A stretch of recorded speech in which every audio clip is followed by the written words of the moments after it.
When the dawn breaks and then the morning sends the sun high in the sky, who would hide from heaven's glory? Who would pass the challenge by?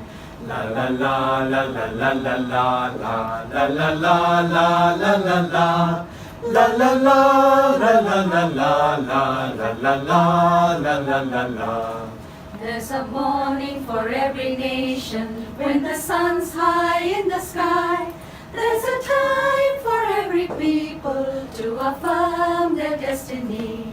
La la la la la la la la la la la la la la la la. La la la la la la la la la la la la la la. Even so, all of us together can create a better land. Leave the past, a new tomorrow waits for all who understand. There's a morning for every nation when the sun's high in the sky. There's a time for every people to affirm their destiny. La la la la la la la la la la la la la la la la. La la la la la la la la la la la la la la. Even so, all of us together can create a better land. Leave the past, a new tomorrow waits for all who understand. La la la la la la la la la la la la la la la. Leave the past, a new tomorrow waits for all who understand.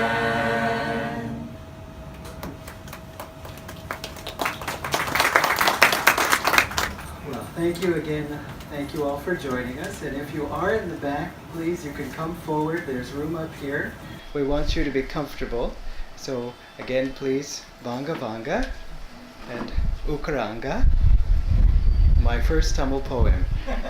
I should say, Enika Tamil Purikam, but Enika Tamil Kashtam. Oranal en Tamil Arga Irika, but Andanal is Iniki illa. So if you'll please forgive us, we'll continue in Angilam. So, today's program, Yoga and the Chakras, Keys to Self-Awakening. Again, my name is Nayaswami Dharmarajan. This is my wife, Nayaswami Dharmini. We're very glad to be here with you today. We are going to be sharing with you some techniques. The techniques are at the heart of yoga, you might say. And one of these techniques involves raising our energy. We know that yoga has to do with energy. We know that the chakras have to do with energy. But even so, we just know that our life is better when we have more energy. And when we have less energy, well, let's just say it's not as good. So we'd like to begin with a technique for raising our energy. And what I'd like you to do is to right now just make an assessment of your general energy level. This is not an evaluation, it's not a critique, it's not a score, nothing to feel bad about or great about, just this is your baseline. We're going to do a before and an after. So this is the before. How do I feel right now? How does my body feel? How does my mind feel? How does my heart feel? Just how am I? What is my general state? Then we'll do something, and then after that something, then we'll see how we feel afterwards, okay? This is the great basis of yoga, is experimentation on oneself. So, I would like to invite my friend Rajesh to join us here and guide us in the something. Hello everyone. So this is called superconscious living exercises, which is given to us from Swami Kriyanandaji. And let's begin. We'll ask everyone to stand, please. This is a fun one. And so along with these exercises, Swami Kriyanandaji also gave us a little something to add energy to this exercise, which is called affirmations. So we'll be saying a statement affirmation that along with the exercises. So first one, we'll start, get some space. We'll we'll walk in place and with the affirmation, I am awake and ready. Okay, let's begin. I am awake and ready. I am awake and ready. I am awake and ready. I am awake and ready. I am awake and ready. I am awake and ready. I am awake and ready. I am awake and ready. I am awake and ready. I am awake and ready. I am awake and ready. I am awake and ready. Okay. And the second one goes like this. I am positive, energetic, enthusiastic. Okay. So get some sweat, don't hit your neighbors. I am positive, energetic, enthusiastic. I am positive, energetic, enthusiastic. I am positive, energetic, enthusiastic. I am positive, energetic, enthusiastic. Once more, energetic, enthusiastic. Cool. Okay.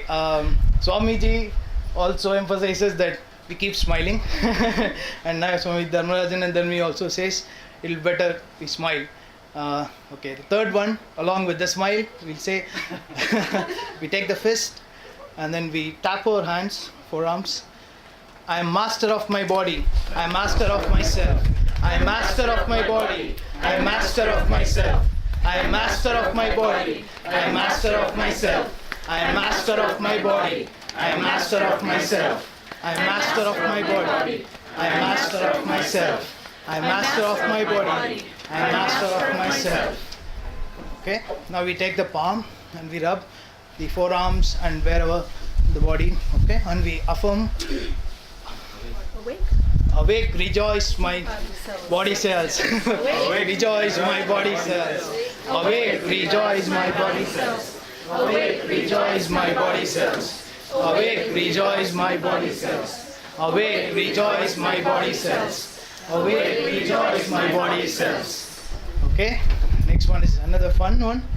Be glad, my brain, be wise and strong. Be glad, my brain, be wise and strong. Be glad, my brain, be wise and strong. Be glad, my brain, be wise and strong. Be glad, my brain, be wise and strong. Be glad, my brain, be wise and strong. Next, we take the fingers and we move the scalp while saying, awake, my sleeping saint, wake. Awake, my sleeping saint, wake. Awake, my sleeping saint, wake. Awake, my sleeping saint, wake. Awake, my sleeping saint, wake. Awake, my sleeping saint, wake. Awake, my sleeping saint, wake. Okay. Thank you.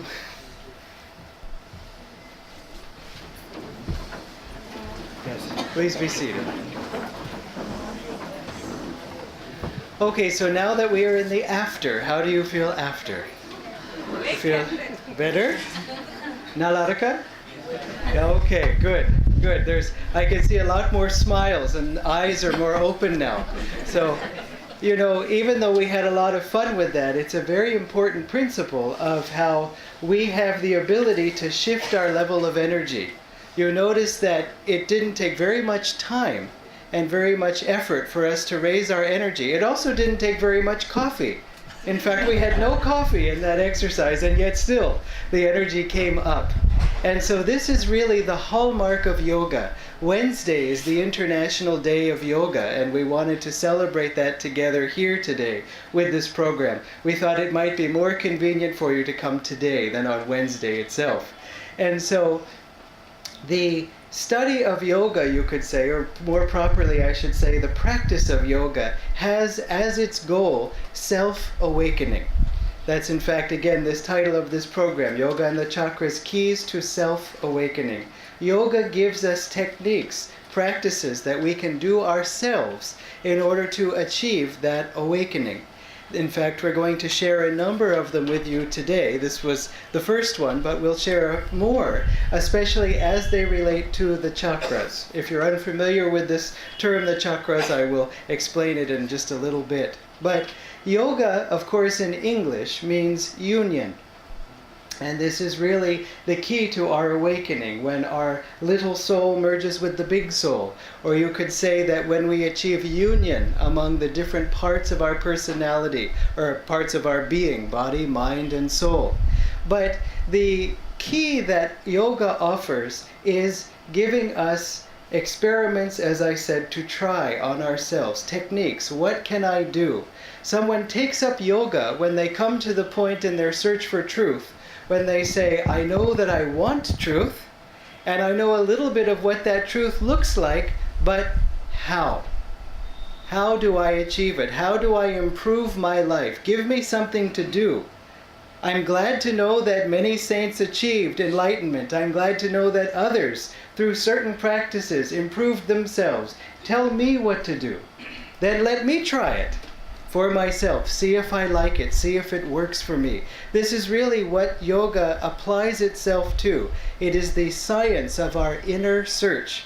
It makes a study of these inner realities and gives us techniques for, as I said, self-awakening. Now you may have a question in your mind that really, is it only self-awakening? Is it just that we awaken ourselves by our own efforts? Isn't there more involved? And of course there's more involved. There is also kripa, or grace. And on the spiritual path, we're aware that there are other larger realities than ourselves. They're also at work. But the question is, should we rely only on grace to happen, or should we cooperate with that grace? Swami Kriyananda gives the example that God's grace is available to everyone, but it's like the sunlight shining on the side of a building. And we are in the room of our own consciousness. And if the window in that room has its curtains shut, then the sunlight can not come in. Not for any lack of wish to come in, but it simply can't come in. It won't force the curtains open, though we wish it would. Sometimes in Chennai it feels like the sun does push the curtains open and come into the room anyway. But when we open the curtains, when we open the curtains of our minds, when we open the curtains of our hearts, then we receive that light. So again, that is our part of the equation. That's our part of the process, to cooperate with the flow that is already trying to happen. Now, in particular, yoga has made a study of the inner science of how this awakening takes place. It's the beautiful thing, you could say, one of India's great contributions to the world is a long history of this and study and recording of this science, through Patanjali, through the Gita, through many, many scriptures, and through the testimony of self-realized masters who have said, these are the techniques I use to get there. Why don't you try them? In particular, of course, we are disciples of Paramahansa Yogananda, as was mentioned, author of this book, Autobiography of a Yogi. Could you raise your hand if you've heard of this book before today? Wonderful. Thank you. Now, could you raise your hand if you have read even a word of this book? Okay, I said that just because I didn't want to compel you to have finished the book yet. Very good. Okay, wonderful to see so many readers of it. If you haven't read it, you're in for a real treat. Yoganandaji shares his own experiences on the spiritual path, his own explorations, and also invites us to learn more about the technique of Kriya Yoga, which we'll be talking a little bit more about later today. So, as I said, yoga has made a study of these inner realities. And Rajesh, I'm going to need this slide. Yeah. So we have one diagram for you that we're going to put up on the slide here, which is a picture, a representation of the chakras. And in fact, I should mention at the end of today's session, we have for you handouts, which include this diagram, but also a description, a written summary of the techniques that we're going to share. So that way you don't have to furiously take notes, you can just be here for the experience. But when you go out, make sure you get that handout. And if we run out of handouts, we're sorry, but if you've given us your email and your phone number, we'll be able to get you soft copies that way. So, I hope you can see this. If not, let's see, it looks like maybe everybody can see it except the far side there. In any case, you'll get to see it on the handout if you can't see it now. This is a diagram of the chakras. The chakras are energy centers in our body. They exist physically in the spine as nerve bundles, you could say, or nerve plexuses, if you want to think in terms of networks. All the nerves that radiate out from the spine into the different parts of the body do not do so just uniformly, spreading like spaghetti from the spine. They emerge from certain junction points. But these are not just nerve bundles or intersections of wires.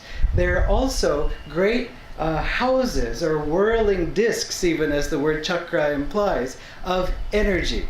In fact, Yoganandaji described in one way the chakras that as the crown chakra is the central dynamo, or the supreme energy dynamo, like a dynamo in a city that powers the whole city. And the chakras are sub-dynamos, electrical substations, you could say, going down the spine.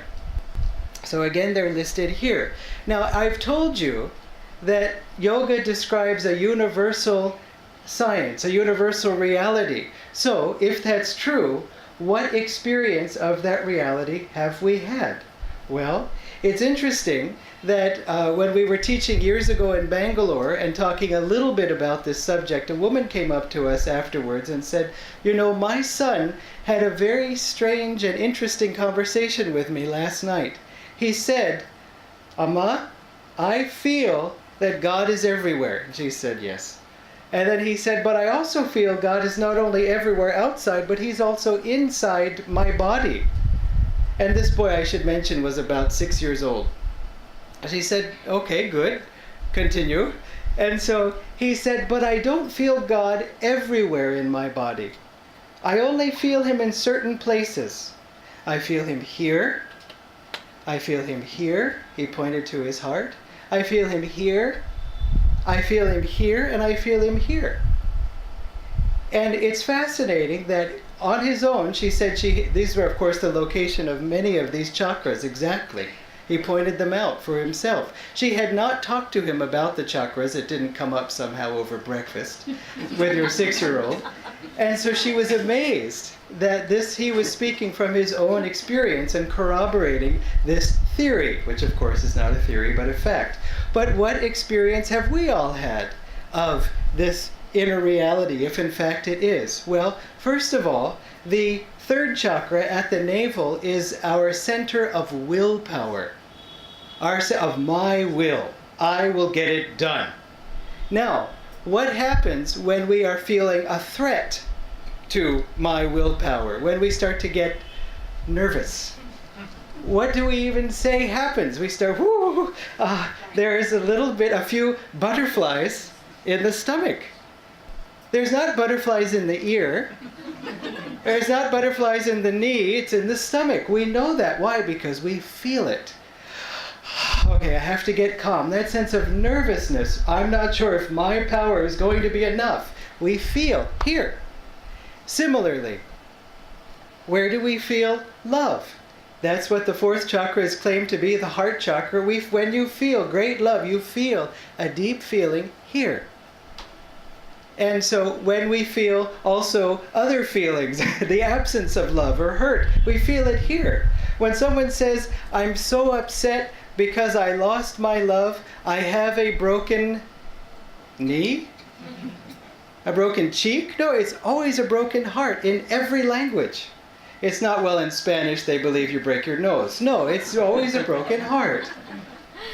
And so, what about the fifth chakra? This is the seat of calmness, communication, and so on. I don't know, this experience is not as common, but sometimes if you feel that you're not able to say what it is you'd like to say, we can feel a tightness or a constriction here in the throat. And you might say, well, but that's obvious, but it isn't necessarily so. If we really couldn't speak, we should feel the mouth is frozen. It's not the mouth, it's here, the throat. There's a tightness in the throat. Also, this is, again, you may or may not have had this experience, but when speaking to people, I have noticed sometimes if we're talking about some subject and the person I'm talking to starts agreeing and nodding, but they're holding their throat, that I understand that, okay, there's something they're not telling me. There's some part of our communication that isn't working. They're feeling a need to protect this center. And so I try to listen more carefully, or I try to ask, or I wait, because there is something going on there. Now, what about the sixth chakra? The sixth chakra, interestingly, you see here it says 6A and 6B. The sixth chakra is actually, every chakra has a positive side and a negative side, or a positive pole and a negative pole, like a magnet. But they're in the same place. For the sixth chakra, these two poles are physically separate. The negative pole is here, the medulla oblongata. The positive pole is here. In fact, the sixth chakra, the Agya chakra, we tend to indicate that it's here, and it is here, but this is the positive side of it. Again, the negative side is here. What does this negative side represent? The sixth chakra, as I'm sure you may have heard, the negative side, what lives here at the medulla? The ego. How do we know? Well, first of all, if someone has an excess of ego, what do you see? There's even an expression in French that they view the world by looking down their noses. Well, why does the head go back? Because of the tension here. If somebody insults us and says, that was just a horrible payasam you made. Oh, really? Immediately this happens. Or if someone says it was the best payasam, Rambanala. Same thing. The tension draws the head back. And so, similarly, in every culture, the gesture of humility is what? I am so humbled before you. Never. No. We bow. We relax this area here. We relax the tension. So this is a good technique also if you're wondering or wishing to loosen the ego's grasp on you. Just start to become aware of when you feel tension gathered back here. And if you do, you can all just instantly just bring the chin to the chest, relax that area, ask yourself, what do I need to protect? I'm sure it's fine. What does it matter what he said anyway? If it's not true, then let him say it as much as he wants. Who cares? Truth is what matters. So, similarly, this part, the positive pole, is the seat of spiritual awareness, superconsciousness. Also, it is the seat of concentration. Now this has even been physically beneath this spot is the prefrontal lobe of the brain, the most advanced part of the brain. And even according to brain physiology, this is the seat of concentration. When you concentrate, this part of your brain becomes very active. It becomes lit up.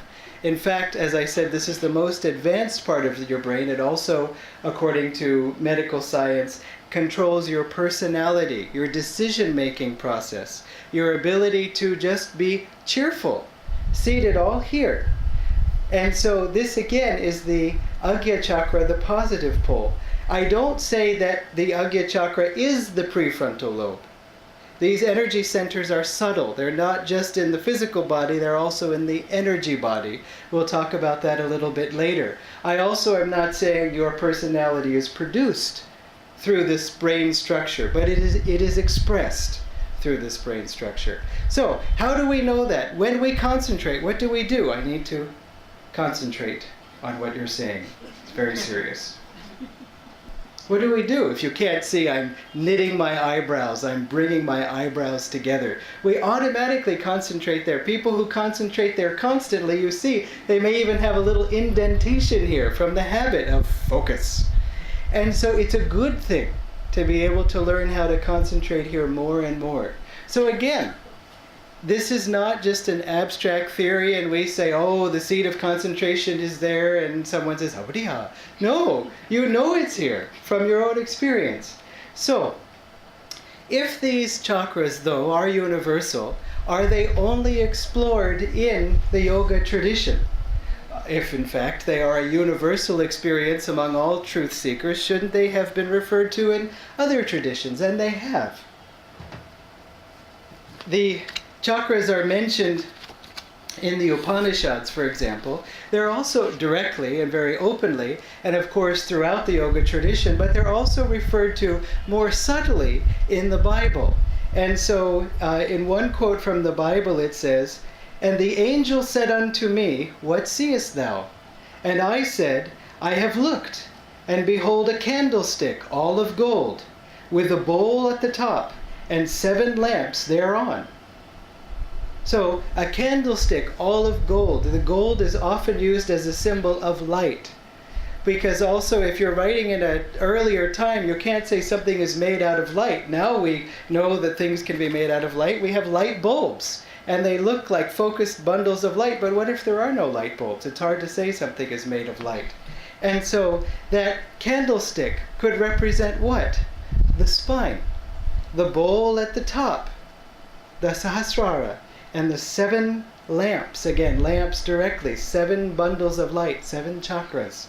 It goes on to say the 2 olive trees by it, one on the right side of the bowl and the other on the left side. I haven't mentioned this, it's shown on the diagram but not labeled, that there is the Irda nerve channel that goes up along the left side of the spine and the Pingala nerve channel that goes down the right side of the spine. And when we breathe, when we inhale, energy rises in the Irda channel.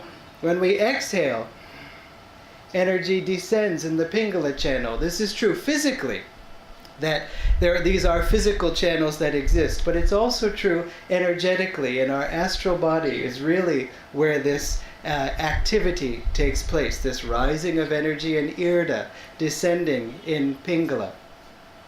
It's interesting to note that when you inhale and energy rises in the Irda channel, first the energy rises and that causes the inhalation.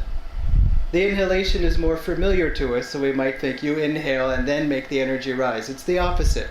Every time you inhale, first you're raising energy, circulating it in this Irda channel, and as you exhale, you're bringing the energy down in Pingala. So, one more quote from the Bible. It says, Thou wast on the holy mountain of God.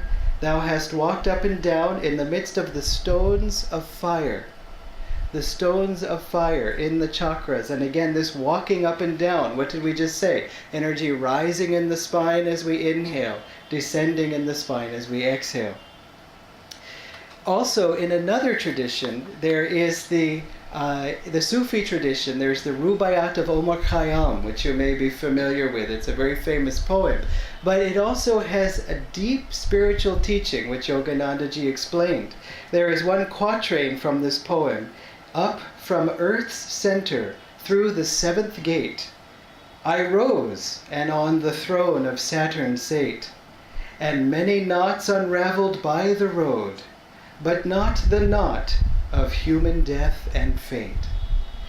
And this first line, up from earth's center through the 7th gate, I hadn't mentioned it. If you're familiar with the chakras, the first chakra, the element that the first chakra represents is earth, the earth element. And so up from earth's center through the 7th gate, I rose. Again, this gives us the image of the energy rising up the spine, and on the throne of Saturn sate. And Yoganandaji gives this paraphrased meaning of this quatrain. Through 7 gates I passed on my long journey toward omnipresence. At the last of them, the mighty cranial light, I paused a while to view the road behind me and before. Many victories had I won along the way. Many profound insights had I gained. I had banished satanic ignorance from the kingdom of my consciousness. I no longer lived under the sway of physical desire. I found myself even now, however, not completely free from the influence of karmic law. And so I wanted to add that if you have made a study of the chakras, you know it's a very complicated and intricate subject. There are how many questions like how many petals does each chakra have? what elements are represented by each of the chakras. That I already mentioned. The first chakra governs the earth element. The second chakra, the water element. And these are again reflected in the physical body in terms of excretion. The third chakra governs the fire element. And we can think of fire as also described in Ayurveda, for example, the fire of digestion. And you could say, well, as far as I know, I have no flames, down here in my stomach. But how would you manifest fire in the body physically? Acid. Acid, what do we say when acid touches us? It burns. And so again, it's that expression of that consuming fire that assimilates. Then the fourth chakra controls the wind element. And so the air element, and of course physically, the heart and the lungs work together to take air in and bring it back out. The fifth chakra controls the ether, Yoganandaji said, and the sixth chakra is connected to the spiritual world. So we come now to the question of, it's very fascinating to know about all these chakras, but what do we do with them? Remember, as I said in yoga, it's not enough to just know. The yogi wants to experience. And so I'd like to give you 2 techniques for tuning into the power of these chakras. And so if you could once again stand up, please.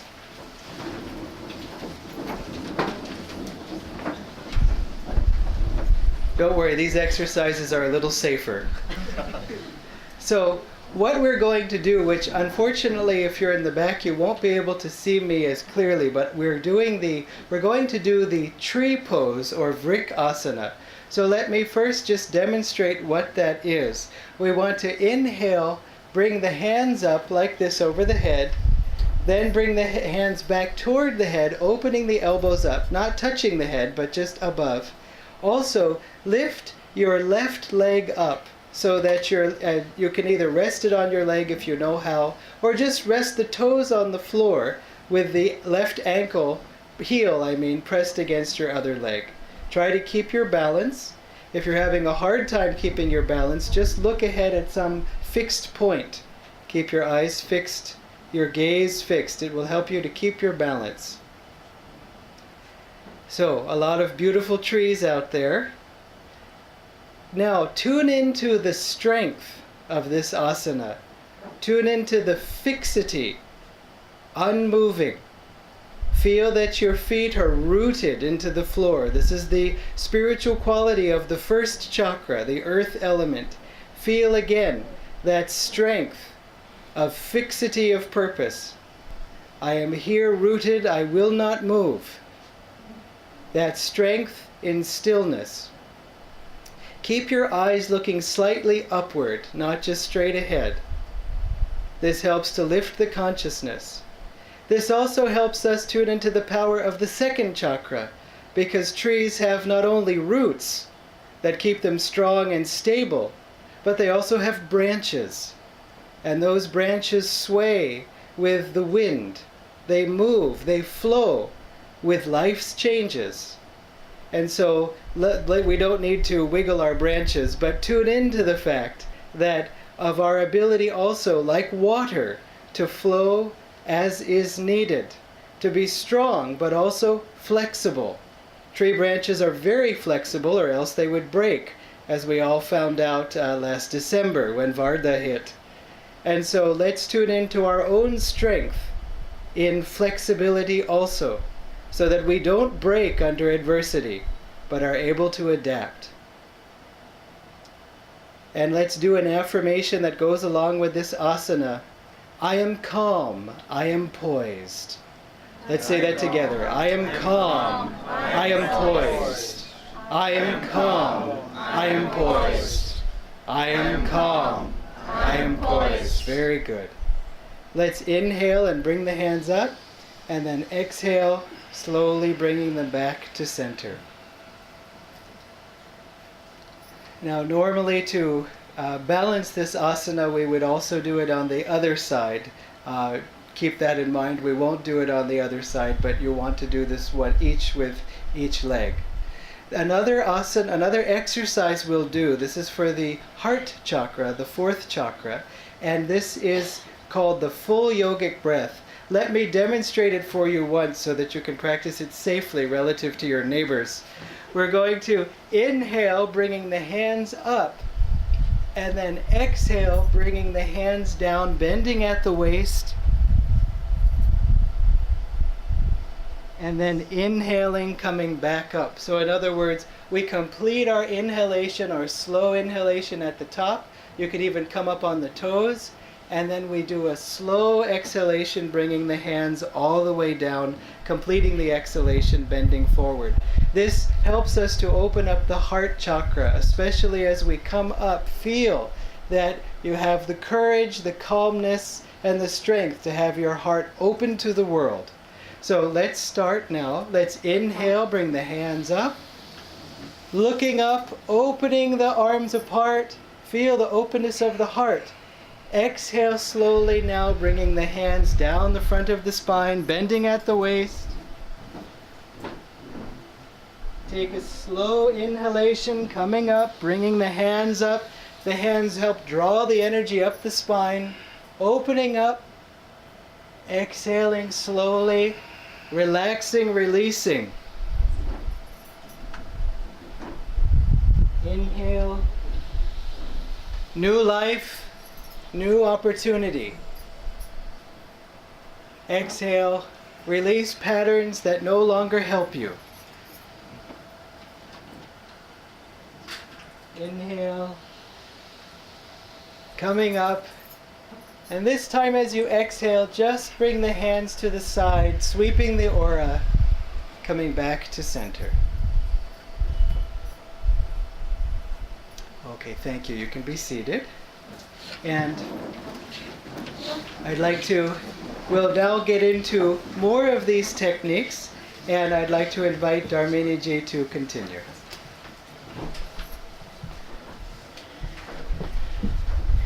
Hello everyone. So nice to see so many shining faces out there today. It must be quite strange to see a couple of Americans who have come to India to talk about yoga. You know, Yoganandaji came to America in 1920, and he drew many, many disciples. And he taught this practice of Kriya Yoga, of meditation, of a whole system of yoga.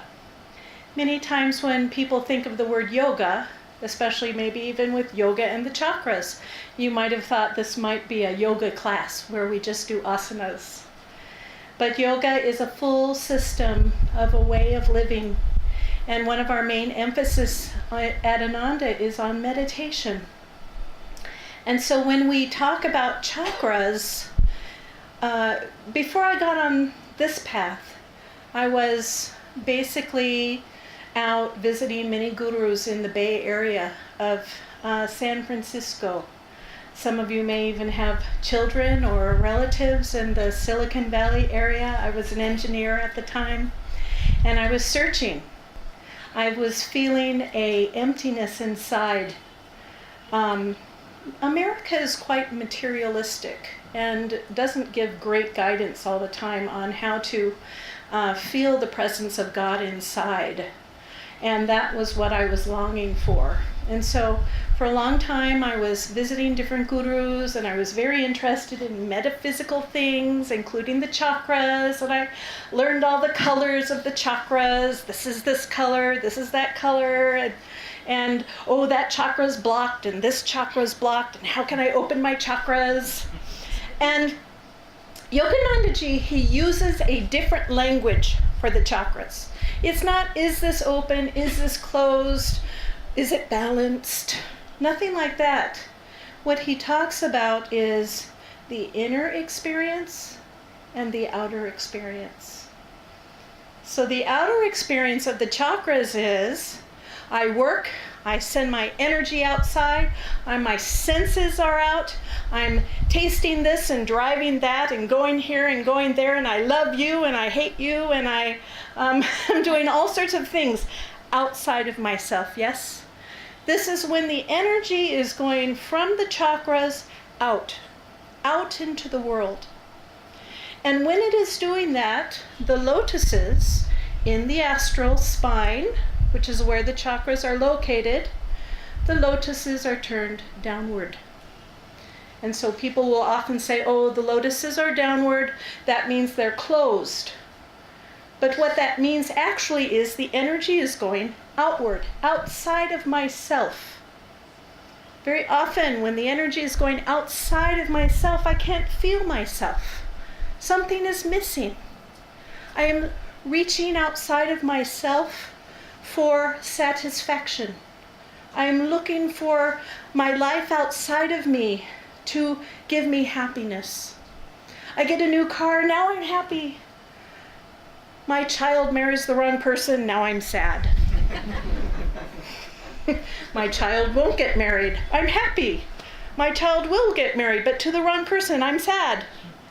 There are all sorts of happy, sad going on for us. Everyone, whether you're a yogi or not.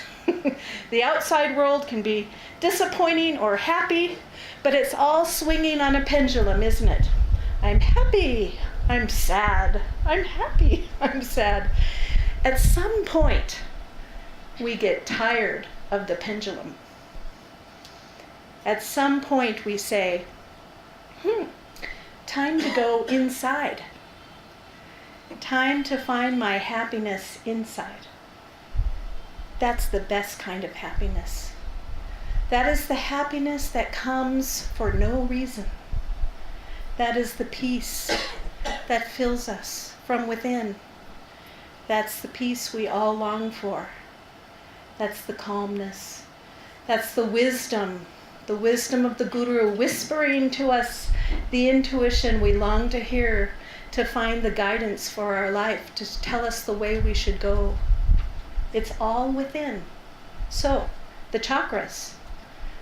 The chakras are there to send the energy out or to help us tune into the inner joy, the inner happiness, divine love, divine consciousness. And so when the lotuses, Yoganandaji General Yoga talks about the chakras being represented by lotuses. When the lotuses are turned down, the senses are going out. But when we draw the energy in through meditation, through yoga asanas, through one of the exercises we're about to do called Om at the Chakras, when we begin to draw the energy in, no longer reaching out, but reaching in, then the lotuses turn up. And when the lotuses turn up, the energy flows upward. We've all heard of the word Kundalini. The whole goal is self-realization. The goal of life is to find God. It's a 3-foot path from the base of the spine to the top of the spine. Very short path, isn't it? Why is it so complex? So the energy flows from the base of the spine to the upper part of the spine. Those who are not self-realized, which is all of us, this is the 7th chakra basically.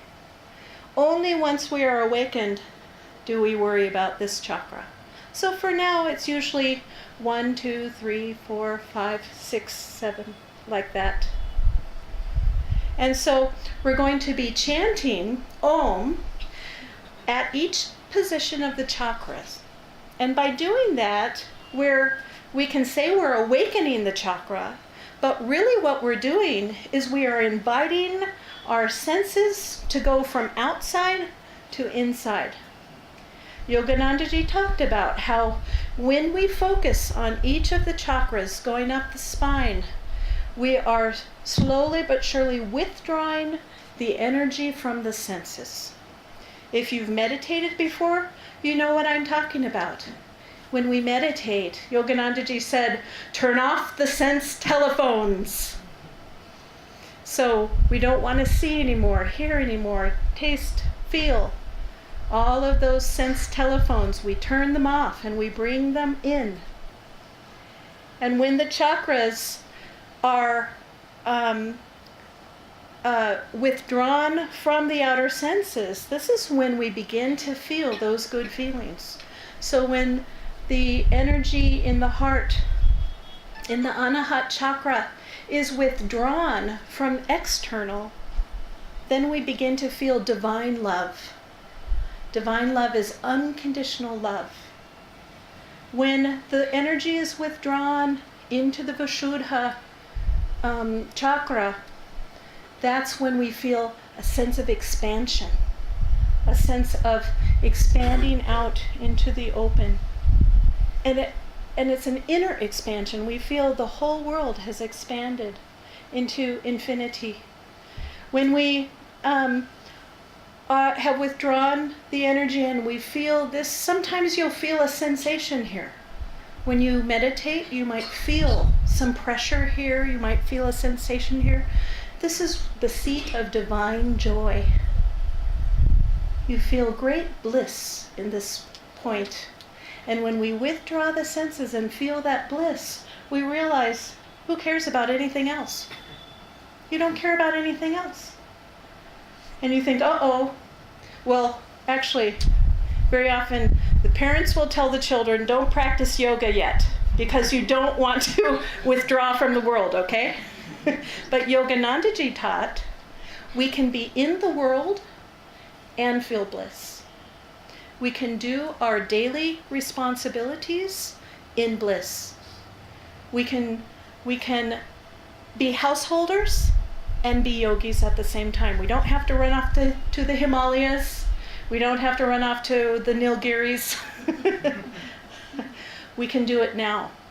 We can be householders, we can have children, we can have jobs, we can have responsibilities, and we can be yogis, and we can search for God, and we can feel bliss while we're doing it. So you might say, well, is he only talking about the upper chakras? Yoganandaji said, don't focus on the lower chakras. The reason why is, when we focus here, the energy naturally flows through all of the chakras. Now, when we do exercise certain types of controls and energies, then we do withdraw the energy from the base of the spine, from the second chakra, from the third chakra, and bring that energy in. When we withdraw energy outward and bring it into the first chakra, we can then master the yamas. This self-control of the first chakra is what allows us to practice the yamas. Self-control of the second chakra, so the yamas are the don'ts. Non-lying, non-stealing, non-harmfulness. The second chakra, when we can withdraw the energy, that is the niyamas, the do's. Keeping our home sattvic and clean, having beautiful thoughts, having devotion to the Supreme Lord. These things, when we withdraw the energy and bring them into the second chakra, allow us to naturally practice the niyamas. And then, the third chakra, when we bring that energy in, we then get fiery self-control. What's the biggest complaint of not being able to meditate? I can't control it. My mind I can't control. I can't control the time. I try and get up. I can't get up. I try to get up. I try to do it at this time, at that time. But when we learn to withdraw the energy in the third chakra, that gives us self-control. So these are these chakras, and then we have the upper chakras also. So all of this, when we withdraw the energy, then we start feeling all those good feelings. So we're going to do something called Om at the Chakras. And I'm going to sit down. If someone could do the other microphone. Everybody knows Om. Yoganandaji taught something called Om at the Chakras, which is we are going to chant Om to a certain tone. And in our minds, we're going to first keep our eyes uplifted, with the eyes closed uplifted, but we're going to feel the different chakras. So let me just do let me do one. Is this giving feedback? Just be closer Okay. So what we want to do is, why don't we do this first? Just sit upright as if you're going to meditate and close your eyes. And we're going to feel the location of each of the chakras, okay? So go ahead, close the eyes, withdraw a little bit by just feeling yourself. Drop all worries, drop all thoughts of the shopping list and who's bothering us today. Let's just drop all thoughts. Now, what you want to do is tighten the muscles at the base of the spine. That's the location of the first chakra. So just tighten the muscles there. Now relax. Now tighten the muscles about 2 inches below the belly button. Just the lower abdomen. Draw that in. And relax. Now pull in just the belly. Pull that in, third chakra. And relax. Now tighten the shoulders back to get a good tension in the heart chakra, the Anahat chakra. Just go ahead and pull the shoulders back. That's a good way to locate that chakra. Relax. Now tighten the neck. Just tighten that neck. You can feel the chakra in there. Now we'll do also the medulla. Pull back on the head. Pull back. You can locate that chakra there. And now knit the eyebrows to locate the Agya chakra here. Sometimes this is called Christ consciousness or Krishna consciousness. Okay, so now that you know, that's where we're going to focus for the different tones that we're going to do. And if you can match the note that I sing and at the same time try and feel as though you are chanting in that location. Feel as though you are sending the tone. So for instance, the first one is, so I'll do it for you. We do go, oh. Now feel as though that's resonating in your first chakra.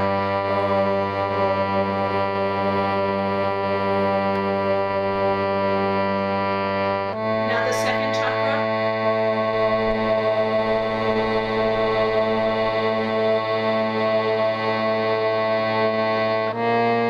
Third chakra.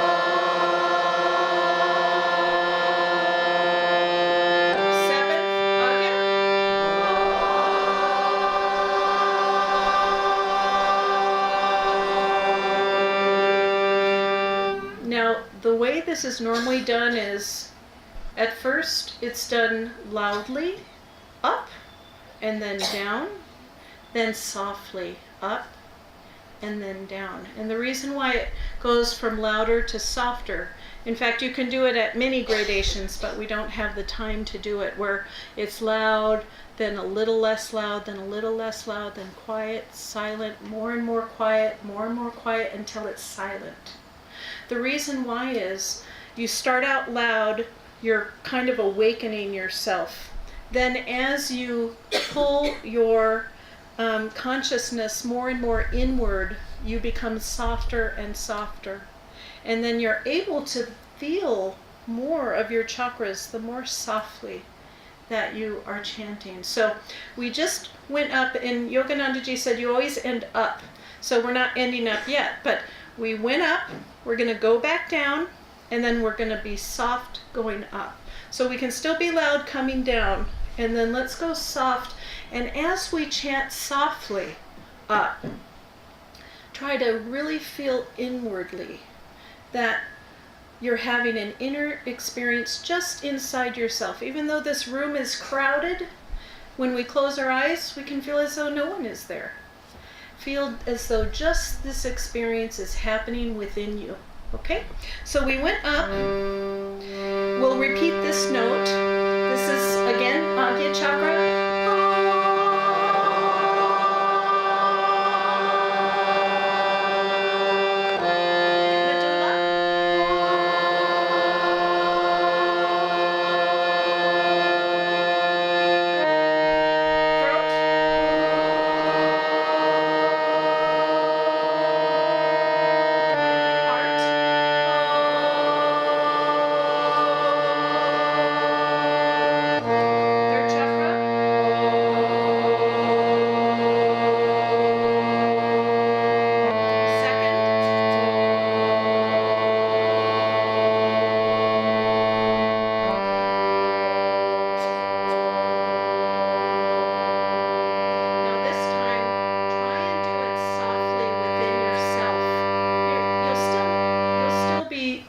Saying it out loud, but really try and feel it a little bit more softly, that you're not singing out, you're singing more to yourself, okay? So the first chakra.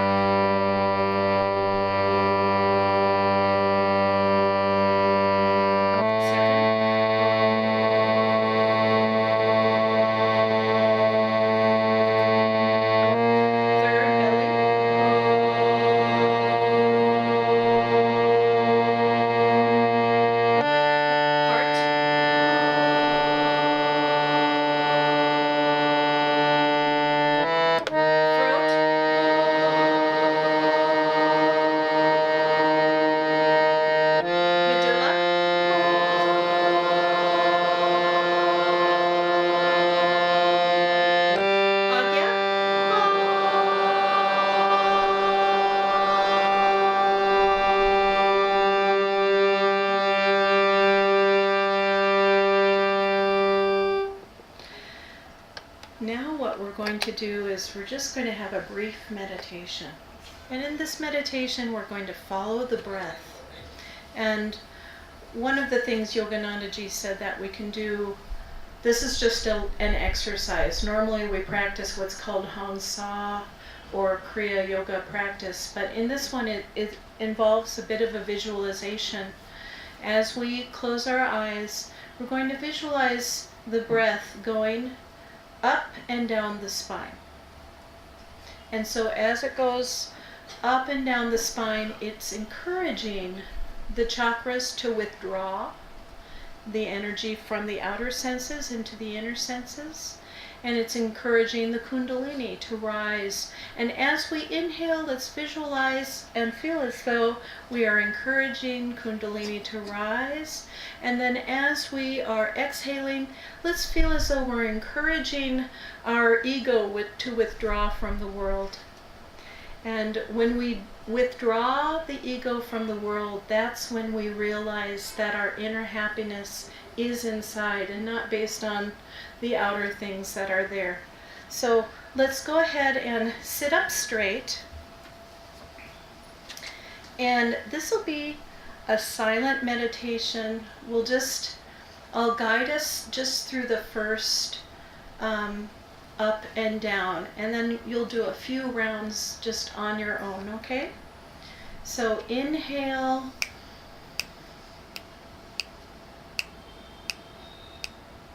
And exhale, and we'll breathe through the nose.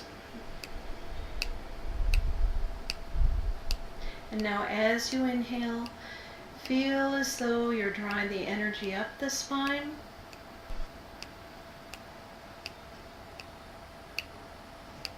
And when you exhale, feel as though the energy is going down the spine, withdrawing.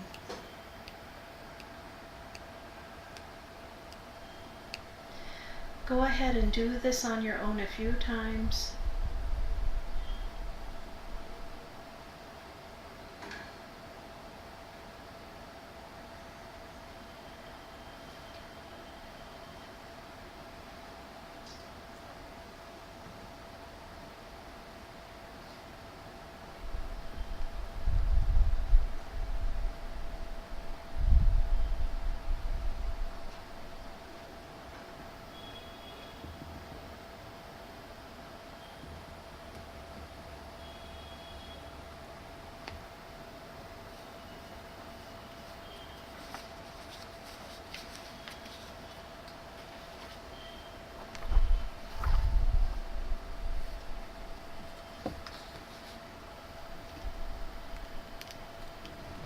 I'm going to end with a visualization.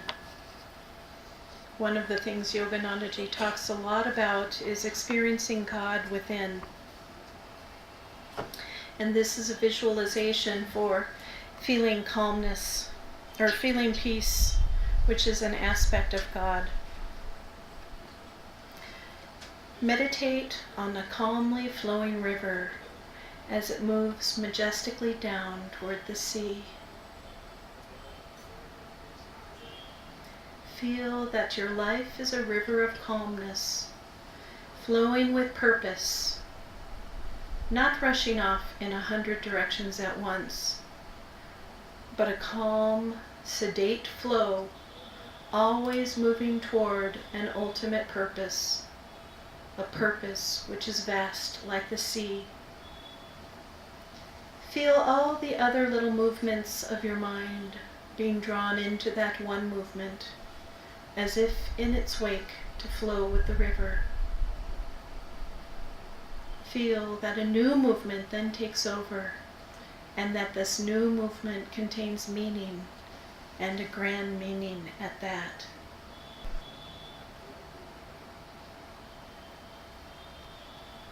Om Shanti Shanti Shanti. I want to end with one quote by Swami Kriyanandaji. One of the classes that we have at Ananda is called the 14 Steps, which is a Raja Yoga class. And Swamiji outlines and teaches all about Raja Yoga, all about the path of yoga, based on Yoganandaji's teachings.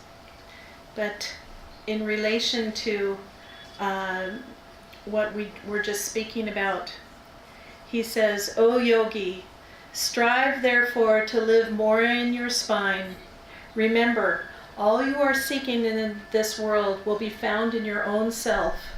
Relate every inhalation to an upward breath of energy in the spine through the Ida Nadi, and relate every exhalation to a downward breath of energy in the spine through the Pingala Nadi. Use your physical breath to prime the pump of your astral breath in the spine. O yogi, live more in the spine. What time is it? Okay. So the last thing I want to mention is the relation of Kriya Yoga with the chakras. And Kriya Yoga is a meditation practice. I think I'll stand now.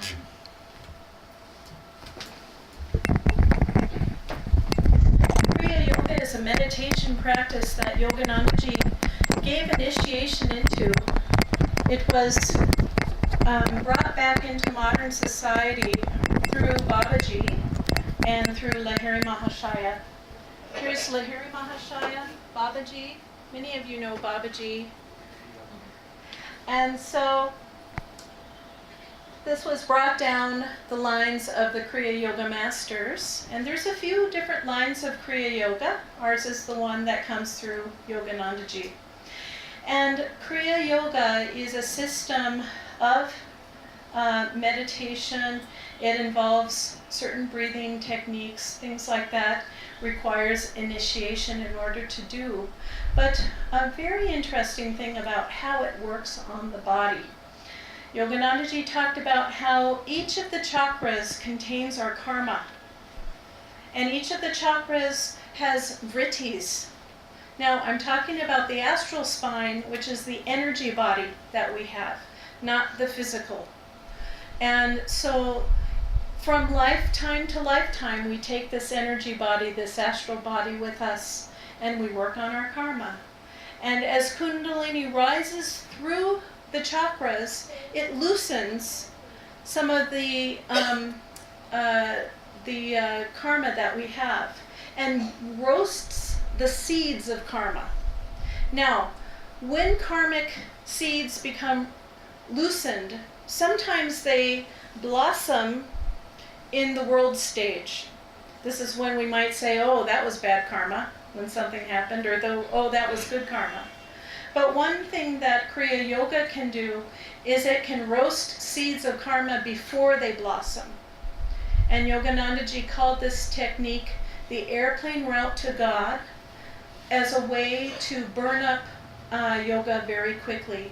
In fact, one round of a Kriya breath is equivalent to 1 year of spiritual growth. And you might have read that in the autobiography of a yogi. That is what Yoganandaji is talking about in the book. So Kriya Yoga, it's a very powerful technique. It also brings great peace, great joy. It separates us from the reactive process. It frees us from having to be slaves to all the things that are happening in the world. It really works on that freedom. Of course, no one's perfect until they're one with God, so everybody has their issues, but it really works on us in a very good way. And so anyway, if you are interested in Kriya Yoga, we do offer that at the Ananda Center. And you can read more about it in Autobiography of a Yogi. And if you want to read the book for free, it's at ananda.org, and you can find the free book online there. So you don't have to buy it, you can read it online. Anything else? Okay. I'd like to do one more technique with you all. So if you could sit up straight and make sure your back is away from the back of the chair. Make sure your spine is straight. And then we're going to inhale with a double breath. That's 2 breaths through the nose like this. It's a short and then a long breath. And then exhale through the mouth, a short and a long breath. Okay? So a double breath in and a double breath out. Okay. Yoganandaji taught this breath. He said it is a recharging breath. The double inhalation brings in more oxygen than usual, and the double exhalation releases more toxins, more carbon dioxide than usual. So let's try that again. And then, very good. Now we're going to add something to that. When we do the double breath in, we're going to tense all the muscles of the body, the arms, the legs, everything we can. And then when we throw the breath out, we're going to relax the tension. Okay, so let's inhale and tense with a double breath. Even vibrating, and then exhale, relax.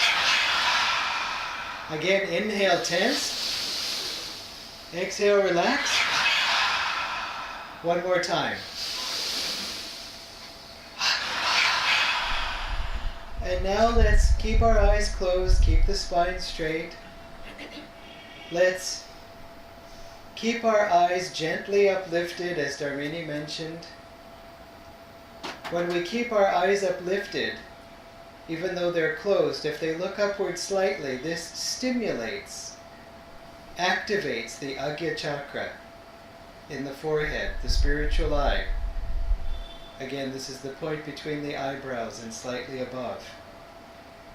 Yoganandaji taught that with the eyes looking upward, it helps us to center our awareness at that point in the forehead.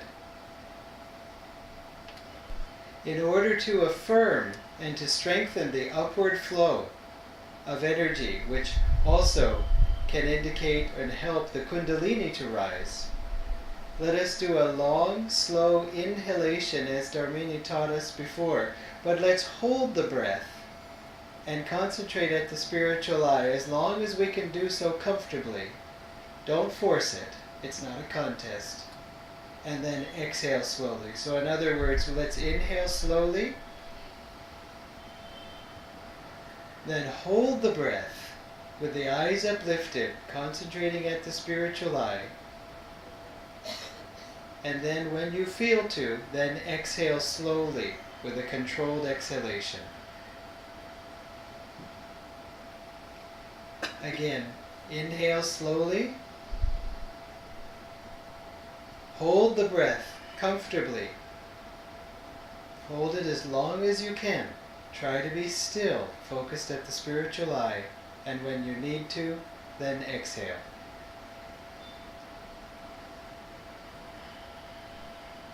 So again, let's try this again. Inhale.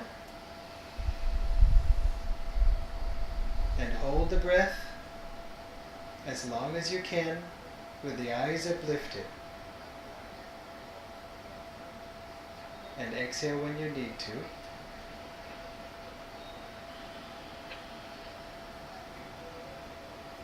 And repeat this again a few more times.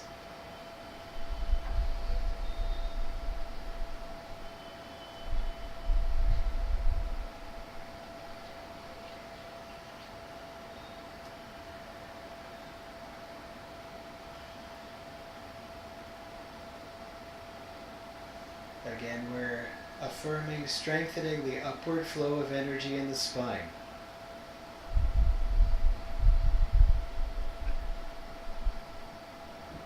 If you see light in the forehead, concentrate on that light. If you don't see light, don't worry about it.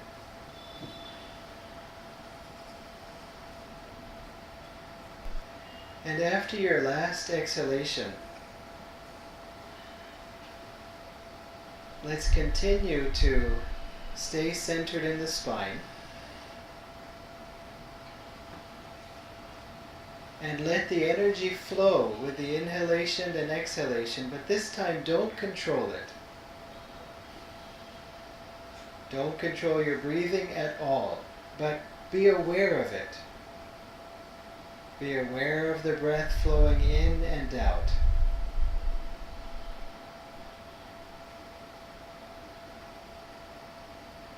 Your breath should be silent. We're not controlling it. This is not a pranayama in that sense.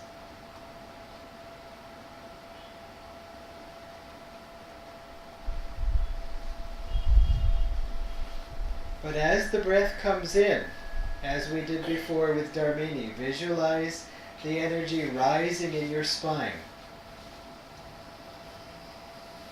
You can even visualize that breath or energy as light, rising from the base of the spine to the medulla and bending at the medulla and going through the brain to the spiritual eye in the forehead. And as you exhale, again, naturally visualize that light descending down the spine, withdrawing us deeper and deeper into our center, into our core being.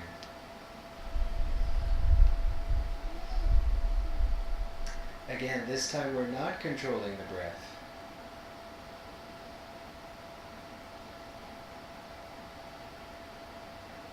You can visualize the energy rising in the spine, or you may be able to just feel an upward movement in the spine as you inhale. You may be able to feel a descending flow of energy as you exhale. So let's practice this technique for a minute or two. It has 3 parts. Keeping the eyes uplifted without tension, just slightly. Watching the breath without controlling it, and feeling or visualizing an upward energy flow in the spine as the breath comes in, and a downward flow as the breath goes out. So let's meditate now just for a minute or two using this technique, watching the breath in the spine. Yoganandaji and the great masters teach us that after practicing a technique, we should remain in silence without technique.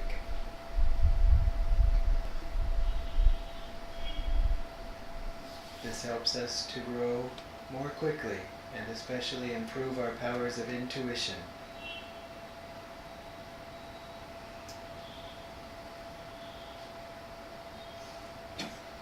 Yoganandaji also taught that it's very helpful to others and to ourselves to share the energy that we have gained in meditation. And so let's close our meditation with a technique that he taught called the healing prayer. This is a technique for sending healing energy, allowing it to flow from the divine through us to someone that we know in need of healing. Visualize in your mind's eye someone you know who needs healing, whether in body, mind, or soul, which is to say physical, emotional, or spiritual healing.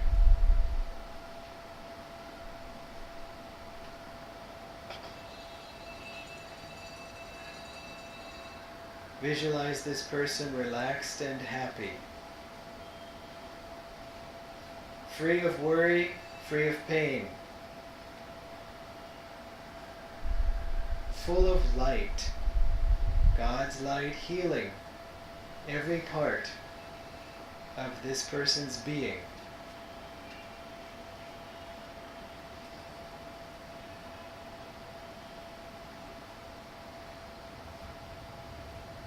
We have a friend whose mother is in the hospital about to undergo a procedure, and we'll hold her in the light also.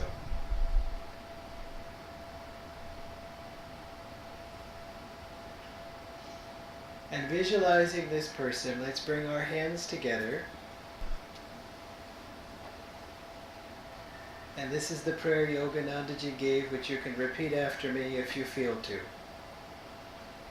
It goes like this. Please pray with me. Divine Mother, Divine Mother, Thou art omnipresent. Thou art omnipresent. Thou art in all Thy children. Thou art in all Thy children. Manifest Thy healing presence Manifest Thy healing presence in their bodies, in their bodies, in their minds, in their minds, and in their souls. and in their souls. And then let's rub the hands together, which draws the energy into the hands. And then holding the hands up above your head, send the energy out as we chant Om together 3 times. Om.